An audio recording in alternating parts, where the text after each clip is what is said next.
Assalamualaikum warahmatullahi wabarakatuh. Perkenalkan, nama saya Sindia Perlia dengan NIM 202020 3861211027. Langsung saja saya akan menjelaskan beberapa materi. Yang pertama adalah sistem ekonomi. Sistem ekonomi adalah cara atau strategi suatu bangsa atau negara dalam mengatur kehidupan ekonominya dalam rangka mencapai kemakmuran masyarakatnya. Adapun jenis-jenis sistem ekonomi, yang pertama adalah sistem ekonomi pasar bebas atau liberal. Sistem ekonomi liberal adalah sistem perekonomian yang memberikan kebebasan sepenuhnya dalam segala bidang perekonomian kepada masing-masing individu untuk memperoleh keuntungan yang sebesar-besarnya.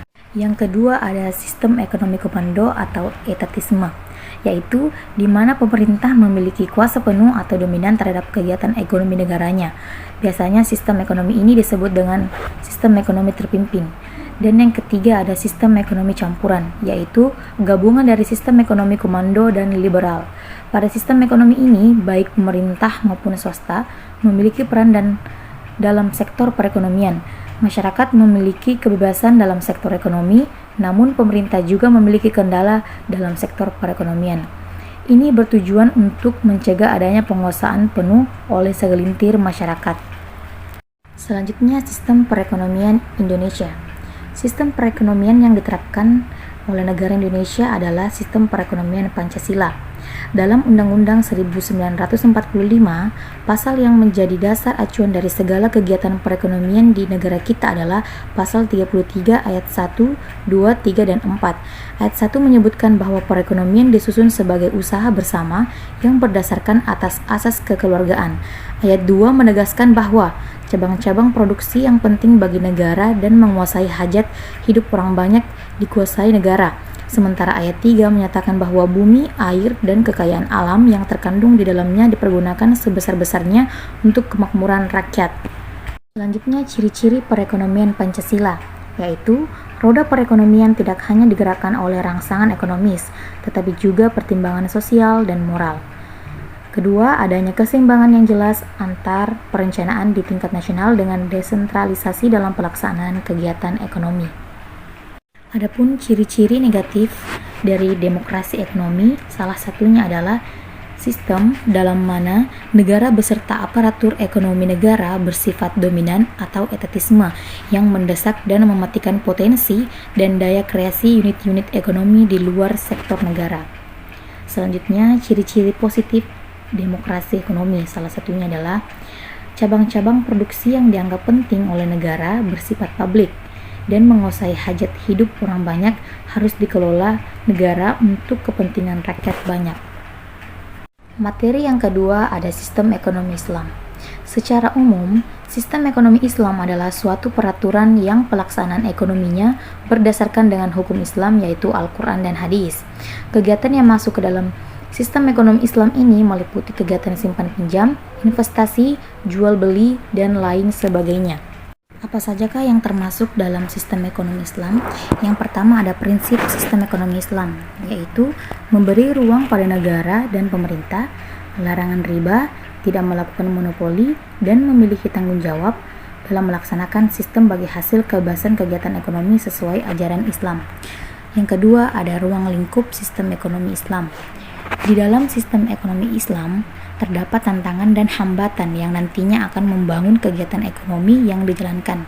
Berikut ini terdapat beberapa ruang lingkup sistem ekonomi Islam yaitu bai, akad, syirkah, mudharabah, muzara'ah, musakah, qiyar, ijarah, istisna, ran atau gadai, wadiah, wakalah, amin atau asuransi, qard, dan bai al-wafa.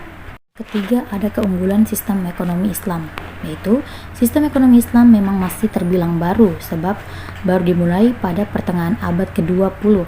Pada dasarnya, praktik dan tujuan dari sistem ekonomi Islam sendiri sudah ada sejak lahirnya agama Islam, menggunakan moral dan etika berdasar pada keadilan kebebasan dalam pengambilan keputusan. Dan yang keempat, ada kekurangan dari sistem ekonomi Islam, yaitu perkembangan literatur ekonomi Islam berjalan lambat. Praktik ekonomi konvensional lebih dikenal masyarakat, tidak ada gambaran ideal negara yang menggunakan sistem ekonomi Islam. Materi yang ketiga ada peran pemerintah dalam ekonomi. Peran pemerintah dalam perekonomian negara, kita ketahui bahwa pemerintah sebagai salah satu pelaku ekonomi memiliki fungsi dan peran penting dalam perekonomian negara yang mencakup upaya peningkatan ekonomi, individu, dan masyarakatnya. Hal inilah yang menjadi peran pemerintah sangat dibutuhkan. Mengutip dari buku ekonomi publik Muhammad Husaini, terdapat 3 peran pemerintah dalam perekonomian di suatu negara yang akan kita ulas satu persatu, yang diantaranya adalah peran stabilisasi, peran alokasi, dan peran distribusi. Peran stabilisasi. Peran stabilisasi diartikan sebagai fungsi pemerintah yang berperan untuk menciptakan kestabilan di bidang ekonomi, sosial, politik, hukum, pertahanan, dan keamanan. Peran stabilisasi dapat disebut pula sebagai peran regulasi atau regulator. Sebagai pelaku ekonomi, selaku rumah tangga pemerintah, maka pemerintah di suatu negara berperan penting dalam mengatur serta mengendalikan kegiatan perekonomian yang bermuara pada perumusan kebijakan ekonomi di negara tersebut. Selanjutnya, peran alokasi. Peran alokasi adalah peran pemerintah dalam menyediakan barang dan jasa yang dapat dipergunakan atau dimanfaatkan oleh masyarakat. Dalam hal ini, maka peran alokasi dapat diartikan sama dengan peran produsen. Dan yang terakhir, peran distribusi. Peran distribusi ialah peran pemerintah untuk mengurus pemerataan distribusi pendapatan masyarakat. Hal ini dilakukan agar daerah tertentu di suatu negara tidak mengalami kesenjangan akibat tidak meratanya distribusi pendapatan masyarakat. Materi yang keempat adalah uang dalam ekonomi. Menurut para ahli ekonomi Islam kontemporer, uang didefinisikan sebagai benda-benda yang disetujui oleh masyarakat sebagai alat perantara untuk mengadakan tukar-menukar atau perdagangan dan sebagai standar nilai. Jadi, uang adalah sarana dalam transaksi yang dilakukan masyarakat dalam kegiatan produksi dan jasa, baik uang itu berasal dari emas, perak, tembaga, kulit, kayu, batu, dan besi, selama itu diterima masyarakat dan dianggap sebagai uang. Selanjutnya, jenis-jenis uang. Yang pertama, berdasarkan bahannya, yaitu uang logam dan uang kertas. Yang kedua, berdasarkan nilai, yaitu bernilai penuh dan tidak bernilai penuh. Yang ketiga, berdasarkan lembaga, yaitu uang kartal dan uang giral. Dan yang terakhir, berdasarkan kawasan, yaitu uang lokal, uang regional, dan uang internasional. Selanjutnya, fungsi uang. Pada awalnya, fungsi uang hanyalah sebagai alat tukar guna memperlancar pertukaran. Namun, seiring dengan perkembangan zaman, fungsi uang pun sudah beralih dari alat tukar ke fungsi yang lebih luas. Uang sekarang ini telah memiliki berbagai fungsi sehingga benar-benar dapat memberikan banyak manfaat bagi pengguna uang. Namun, ada satu hal yang sangat berbeda antara sistem kapitalis dengan sistem Islam dalam memandang uang. Dalam sistem perekonomian kapitalis, uang tidak hanya sebagai alat tukar yang sah, melainkan juga sebagai komoditas. Menurut sistem kapitalis ini, uang juga dapat diperjualbelikan, lebih jauhnya lagi, uang juga dapat disewakan. Sedangkan dalam Islam, apapun yang berfungsi sebagai uang, maka fungsinya hanyalah sebagai alat tukar, ia bukan suatu komoditas yang bisa diperjualbelikan.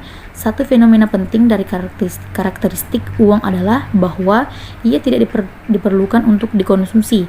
Ia tidak diperlukan untuk dirinya sendiri, melainkan diperlukan untuk membeli barang yang lain sehingga kebutuhan manusia dapat terpenuhi. Selanjutnya, materi yang terakhir yang akan kita bahas adalah kebijakan moneter konvensional dan Islam. Pengertian kebijakan moneter dalam Islam tidak jauh berbeda dengan konvensional, yakni di mana kebijakan moneter merupakan suatu kebijakan yang digunakan untuk menjaga stabilitas jumlah uang yang beredar sehingga pertumbuhan ekonomi yang merata yang diharapkan dapat tercapai. Tujuan kebijakan moneter Islam tidak berbeda dengan tujuan kebijakan moneter konvensional, yaitu menjaga stabilitas dari mata uang sehingga pertumbuhan ekonomi merata dan sesuai yang diharapkan. Adapun perbedaan ketiga mazhab ekonomi Islam pada konsep uang beredar. Yang pertama, mazhab Iqtisaduna, yaitu Jumlah uang yang beredar adalah elastis sempurna, di mana pemerintah sebagai pemegang otoritas moneter tidak mampu untuk mempengaruhi jumlah uang yang beredar. Yang kedua, masa mainstream, yaitu penawaran uang diasumsikan secara penuh dipengaruhi oleh kebijakan sentral bank. Dan yang terakhir, masa alternatif, yaitu keseimbangan dalam sistem keuangan Islam dicapai dengan memasukkan variabel expected rate of profit. Pergerakan kurva permintaan untuk sistem keuangan mudharabah ini dipengaruhi oleh rendahnya ekspektasi terhadap tingkat keuntungan. Baik, itulah tadi materi yang sempat saya jelaskan. Mohon maaf apabila ada kekurangan kata. Sekian dari saya. Wassalamualaikum warahmatullahi wabarakatuh.